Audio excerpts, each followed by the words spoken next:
question. Est-ce que vous avez un avis sur l'élargissement de la communauté d'agglomération de Mulhouse? Pas du tout. Vous savez ce que c'est? Pas du tout non plus. Oula, bonne question, j'en ai aucune idée, je sais pas ce que c'est. Non, ça me dit rien. Franchement, ça me dit rien. Quoi. La Comcom Ouais. C'est quoi? Non, ça me parle pas trop. Mais bon, non, je peux pas. La CAMSA, vous savez ce que c'est ou pas? Je sais pas ce que c'est, j'ai jamais entendu parler. Qu'est-ce que c'est que cette CAMSA? Et comme ça, c'était le groupement des communes. Voilà. Et maintenant, ça se développe, Voilà, ça s'élargit. ça s'élargit. Oui, il y aura toujours le même maire. La Karma. Bah, c'est très intéressant si ça peut apporter quelque chose à la ville. Voilà, c'est bien. Vous en aviez entendu parler? Non, pas du tout. Je connaissais pas le projet, donc... À voir si les futurs participants y ont un avantage, je sais pas. Vous en avez entendu parler en tout cas? Non, non, pas du tout. Je l'ai vu dans le journal, mais j'ai zappé. Je dis franchement, j'ai zappé. Moi, j'habite Wittenheim, et puis bon, ça fait longtemps qu'on est anciennement Kamsa. Non, pas d'avis spécial, mais bon, je trouve que c'est une bonne chose pour Mulhouse. Ça vous intéresse? Pas du tout. Franchement, pas du tout. Vous savez, je travaille vraiment beaucoup, alors moi, ce qui m'intéresse, c'est moi. C'est tout. Je suis désolée. Fini la CAMSA, place à la Karma. La communauté d'agglomération de Mulhouse va passer de 16 à 32 communes. Si tout se passe bien, c'est prévu pour le 1er janvier 2010. Il aura fallu quelques mois de négociations, de tractations pour aboutir à cette grande agglo. Mais tout le monde n'a pas souhaité y entrer. Bonjour à tous. Nous sommes ensemble pour une demi-heure en direct ici dans les ateliers de maintenance du tram de Mulhouse. Alors, que représente cette nouvelle communauté d'agglomération? Quelles seront ses compétences? Pourquoi les communes de la bande rhénane ont décidé de rester en dehors de ce nouveau périmètre? Des questions que nous allons poser à nos invités. Et avec nous sur ce plateau, Jean-Marie Bockel, bonjour, maire de Mulhouse, bien sûr. À vos côtés, Francis Fleury, vous êtes le maire de Brunstadt. Bonjour. Et en face de nous, nous avons Jean-Luc von Fonfeld, qui est le maire de Niffer, qui fait donc partie de la communauté de communes Porte de France Rhin-Sud, 6 communes, Niffer en fait partie. À vos côtés, Gérard Foluzny, maire d'Ottmarsheim. Merci messieurs d'être avec nous aujourd'hui. Et la première question, Jean-Marie Bockel, est pour vous. Il fallait absolument que cette CAMSA s'agrandisse, qu'elle prenne de l'ampleur?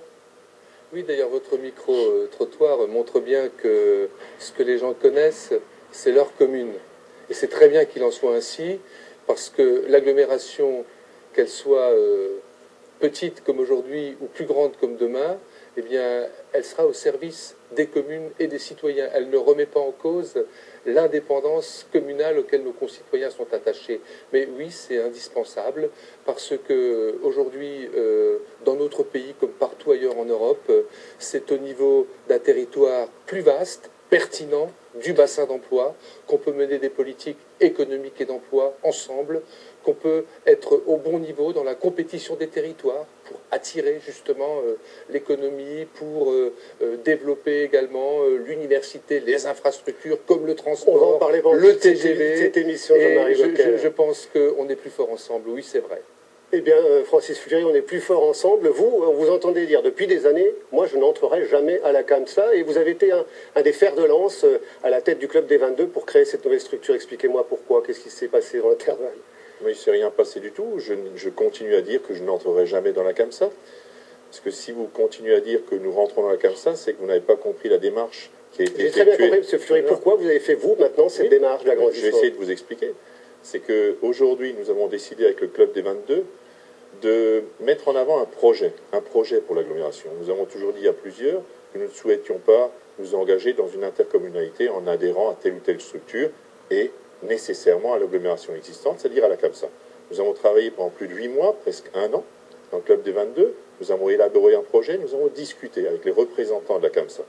Et dire aujourd'hui que nous adhérons à la CAMSA est une inexactitude.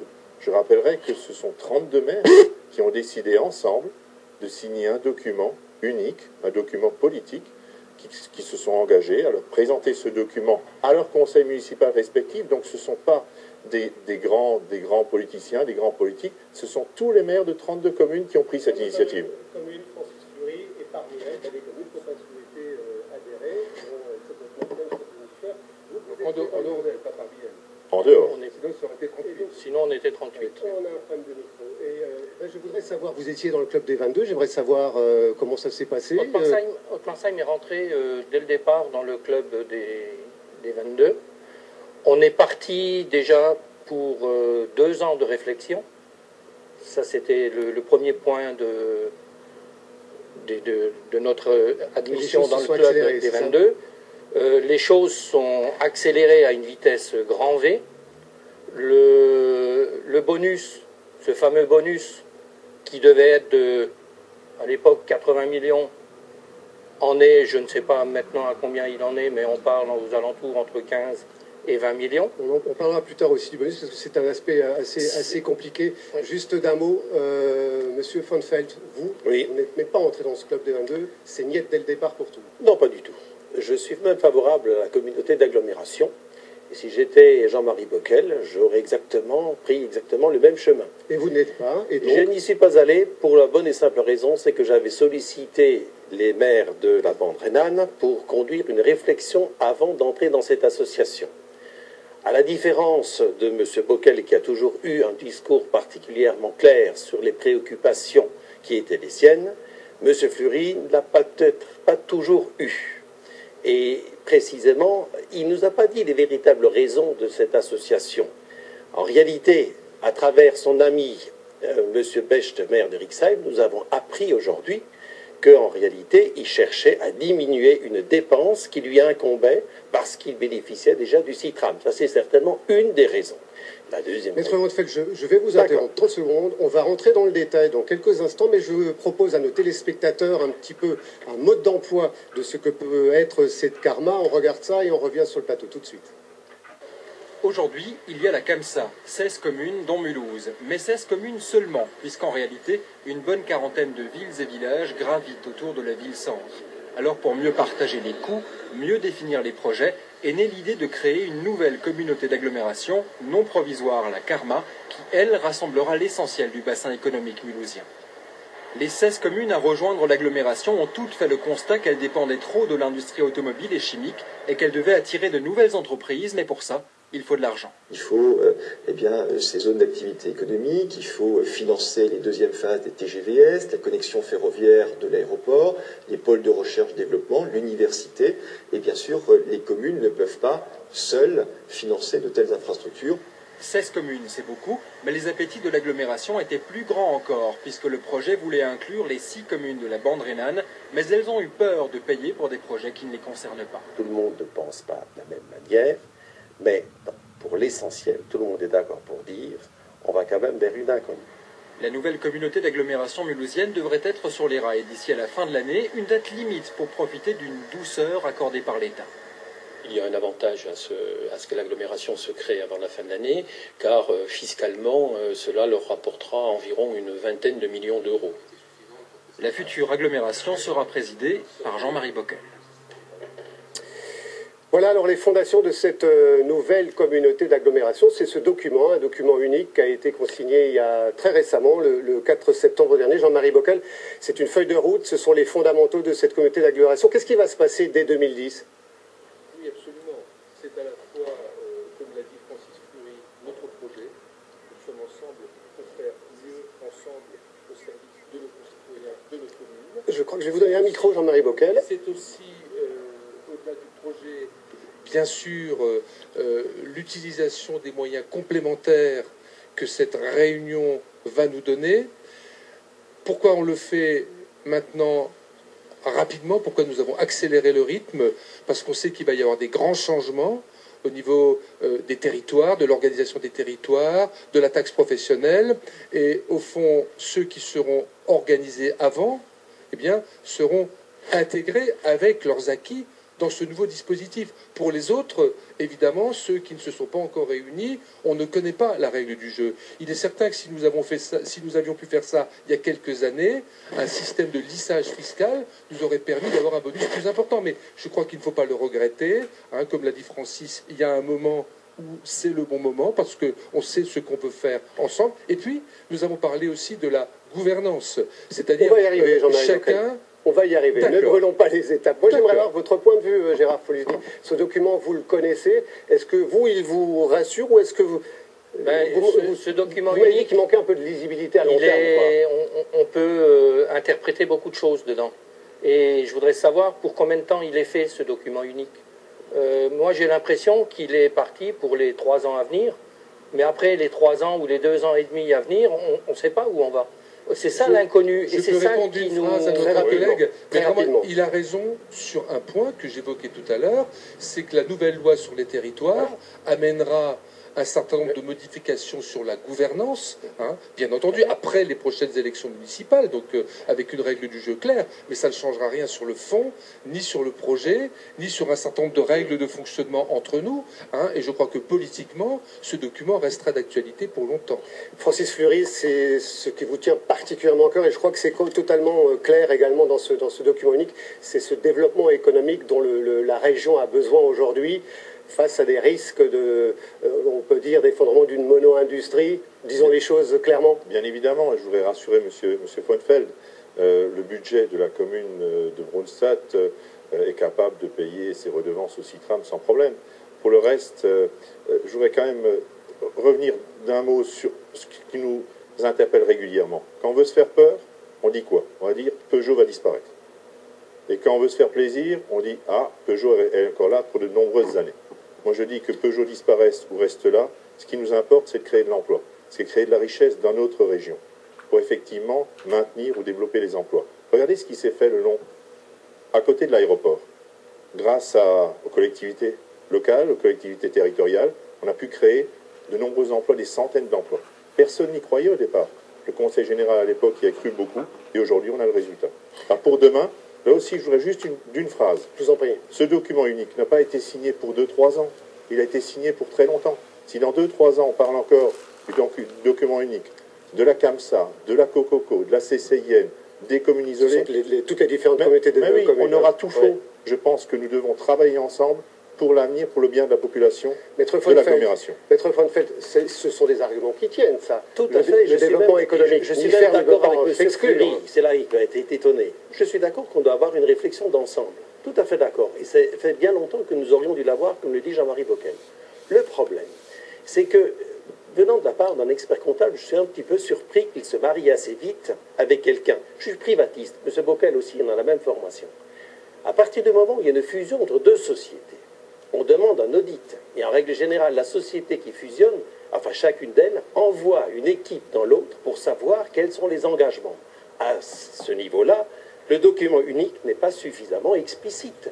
Il y a beaucoup trop d'inconnus. Ce que nous aurions souhaité... Lesquels? Une seconde, on va terminer, je vous en prie. Ce que nous aurions souhaité, c'est de connaître tous les engagements. Aujourd'hui, nous savons qu'une seule chose. C'est que certes, comme l'a dit M. Folisny, le bonus de 80 millions d'euros s'est réduit comme une peau de chagrin à 10, peut-être demain à 7, je n'en sais rien. Le représentant de l'État dit... On va laisser terminer, M. Voigtfeld. Jean-Marie Bockel ensuite. Hein. Et ensuite, il y a une autre inconnue. Et je l'ai dit dans mon interview, nous sommes devant la réforme de la taxe professionnelle. Alors nous sommes en train de faire des plans sur la comète, alors qu'on ne sait pas du tout ce que demain, ce qui nous restera. Jean-Marie Bockel, des plans sur la comète. Mais ce dont on est sûr, c'est que la nouvelle règle fiscale dans la nouvelle organisation des territoires préservera France entière, partout, les situations existantes. Et notre problème, c'est d'avoir une bonne situation existante. Ça, c'est notre problème d'aujourd'hui. Jean-Luc Voigtfeld a raison sur un point, c'est qu'il est important de bien connaître la situation. C'est la raison pour laquelle et les 22 et l'ancienne CAMSA ont chacun mandaté des cabinets très spécialisés qui ont travaillé ensemble sur tous les aspects, à la fois financiers, etc., économiques, et nous sommes arrivés à des conclusions communes. Et je voudrais dire également à nos 2 collègues que nous, à un moment donné, quand ça s'est accéléré, nous avons eu le souci partagé de ne pas brusquer votre réflexion, que nous respectons. hein. Vous êtes de la deuxième couronne, vous avez un certain nombre de points communs avec nous que vous avez d'ailleurs vous-même appréhendés sur le devenir de vos territoires, notamment les enjeux économiques, d'aménagement de plateformes douanières, etc. Nous allons continuer à dialoguer. Nous allons nous retrouver à partir du 1er janvier dans le pays de la région toulousaine, qui seront, du moins je l'espère, de tout cœur, qui sera un lieu où nous allons pouvoir continuer à dialoguer et à préparer l'avenir. Et l'avenir n'est pas fermé. Gérard Folusny, vous me disiez, nous, la HART, ça fait un petit peu une espèce de frontière naturelle. Et par exemple, pour les problèmes de transport et de financement des transports, ça, a été un argument qui a, contribué à ce fameux bonus, parce qu'en fin de compte, c'est quand même le départ de cette précipitation. Ce bonus sert à quoi? À étancher le déficit du Citram. C'est clair, net, et ça a été Ne dites pas non, monsieur. On sait très bien que, la moitié, pour pas dire un peu plus, iront étancher de façon à ce que les impôts locaux dans vos communes n'augmentent pas de façon phénoménale. Francis Fleury. Non, on revient toujours avec le Citram. De toute façon, le Citram disparaîtra le 1er janvier. Et la compétence transport sera et la compétence transport sera exercée par l'agglomération. Vous savez, quand on me parle de déficit dans le transport, je fais toujours la même remarque.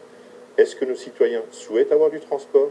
Est-ce que nos citoyens souhaitent avoir un développement à une alternative aux véhicules individuels? Si c'est oui, il faut que nous payions cette différence entre le coût de revient et les recettes que nous engendrons. Mais demain, il faudra qu'il y ait un développement du transport, pas seulement dans l'agglomération des 32, demain peut-être des 38, qui sait. Mais ça, nous devons construire cette agglomération ensemble.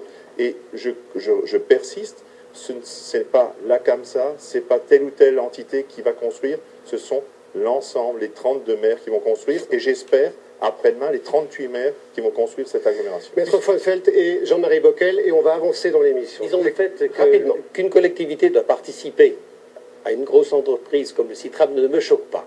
Mais par contre, ce qu'on ne nous dit pas, il y a d'autres engagements qui ont été pris que nous ne connaissons pas, du moins qui n'ont pas fait l'objet de discussion. Je pense au Champ de Mulhouse, je pense à l'écomusée, je pense au bioscope, je pense à Pierre et Vacances, je pense aux zoos, à d'autres engagements qui ont été pris par CAMSA dont nous ne connaissons pas la gestion. Or, y compris pour le Citram, ce déficit chronique, on ne l'a jamais expliqué. On ne nous a pas dit, est-ce que demain on peut le réduire? Ne peut-on pas le réduire? Je n'en sais rien. Jean-Marie Bockel, une réponse rapide. Jean-Luc vient de citer des exemples d'équipements où ce sont d'autres entités, ou nationales, ou départementales et régionales, qui sont en première ligne et où l'agglomération accompagnera. Mais ça n'est pas un problème qui grèvera notre budget. Par contre, puisqu'on est ici dans les locaux de Soléa et au milieu des trams, je voudrais tout de même dire, mais là-dessus nous n'avons pas de désaccord, c'est que cette société de transport et ce syndicat sont aussi bien gérés que tous les 6 trams de France, simplement pour les raisons historiques de notre agglomération, au lieu que ce soit en gros entre un tiers et la moitié du financement, à côté du versement transport, de l'usager, de ces syndicats, de ce syndicat qui est porté par la communauté, les communes, c'est 9% seulement. Donc c'est ça, en quelque sorte, notre problème. Et bien sûr, nous allons devoir le surmonter. Mais nous le ferons dans la transparence, dans une claire gestion. Et en matière de transport, nous ne dépenserons pas plus que ce que nous aurons la capacité de dépenser. Jean-Marie Bockel, je vous propose maintenant un petit reportage pour découvrir un peu ce qu'est la communauté de communes Porte de France. 6 communes, environ 7000 habitants, et même si elle fait un petit peu figure de village gaulois aujourd'hui, on va essayer de comprendre pourquoi. Avant de parler des réalisations de la Comcom Rhin-Sud Porte de France, il faut comprendre ce qui lui permet de les financer. Les industries tout au long de la bande rhénane, il y en a pléthore, de gros contributeurs au budget de la collectivité. À elles seules, les entreprises apportent plus de 11 millions d'euros dans les caisses de la Comcom, un véritable trésor de guerre. Je pense que c'est tout à fait logique qu'on essaye de garder un peu ce qu'on a. On l'a acquis à la force du poignet, je dirais, c'est toujours bon de le garder. Au moins pendant un certain temps encore. On sait que peut-être un jour, il faudra qu'on revoie nos objectifs. En attendant, la Comcom s'équipe. Des travaux de voirie, toujours coûteux, mais surtout des bâtiments et des services pour les habitants. Ici, un périscolaire. Là, bientôt, une nouvelle piscine à côté de l'ancienne, qui a bien vécu. Bref, on dépense. C'est le plan pluriannuel d'investissement qui a été approuvé en début d'année et qui représente sur 3 ans, donc 2009, 2010, 2011, 23,8 millions d'euros. Et le plus gros investissement à venir sera cette fameuse piscine intercommunale, un projet que l'on qualifie ici fièrement de pharaonique pour un coût total de 17 millions d'euros. Beaucoup de dépenses donc, et en plus de l'argent en réserve, la communauté de communes Rhin-Sud Porte de France dégage chaque année plus de 5 millions d'euros d'autofinancement. 5 millions d'euros d'autofinancement, c'est un véritable trésor de guerre, là, Gérard Foluzli. Tout à fait. Tout à fait. Et puis... J'en ai très fier. Ah oui, absolument. Et donc, on va se le garder. C'est une des raisons aussi... Se le garder, non, parce que, comme l'a dit M. Von Felt, le TGV, on est d'accord, et de longue date, l'ancienne municipalité, vous avez toujours dit qu'il était d'accord à financer le TGV, à financer les universités. Et voilà, donc les grands projets avec Mulhouse, on n'a jamais été contre. Maintenant, c'est vrai que la Hart fait une frontière, je dirais, naturelle, et que nous, derrière nos bois, eh ben, on est un peu loin, on se sent loin de Mulhouse. Alors, derrière vos bois, Maître von Feld, les Gaulois et tout ceci, il est vrai que... C'est une image, je pense que vous l'aurez pris avec l'humour qui s'impose. Tout à fait. Simplement, vous parliez tout à l'heure de la non-lisibilité de l'évolution, de la suppression ou pas de la taxe professionnelle. Elle vous en est aussi. Alors, comment vous allez, vous, pouvoir continuer à gérer? Nous sommes d'accord, c'est la raison pour laquelle je demandais de ne pas agir dans la précipitation, de prendre un peu de recul pour savoir ce que tout cela va devenir demain. Alors, je veux quand même vous reprendre. Quand vous dites que nous avons un trésor de guerre de 5 millions d'euros, il faut quand même savoir que les besoins sont encore très nombreux. Et surtout, il y a quelque chose à laquelle nos petites communes, que je représente notamment, tiennent particulièrement, c'est la dotation de solidarité.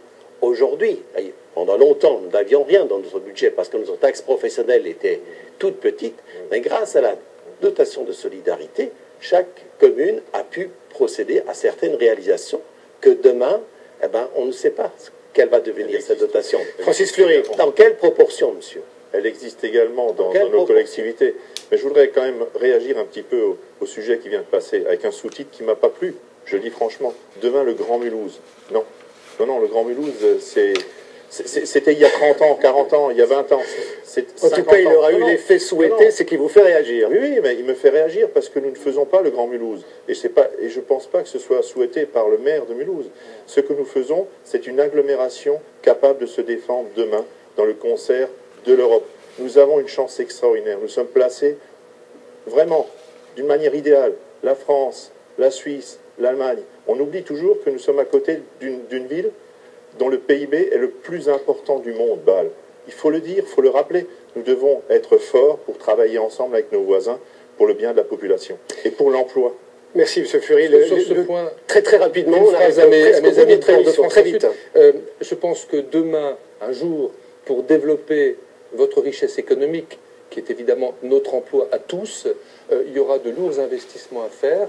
Et ce jour-là, de même qu'aujourd'hui vous déclarez solidaire pour le TGV, et c'est bien, nous aurons des choses à nous dire, et peut-être que ce sera ce moment-là, le jour de nous rapprocher, de nous réunir. Très rapidement, on va faire un tour. Nous pourrions travailler ensemble conventionnellement, il n'y a pas de souci. Très rapidement, on va essayer de prendre une question qui a été déposée sur le forum de France 3 Alsace cette semaine. Vous avez un forum qui est ouvert à nos internautes. Très rapidement, on va en prendre au moins une ou deux de ces questions. Est-ce que vous pourrez faire quelque chose, messieurs, sans augmenter les impôts ?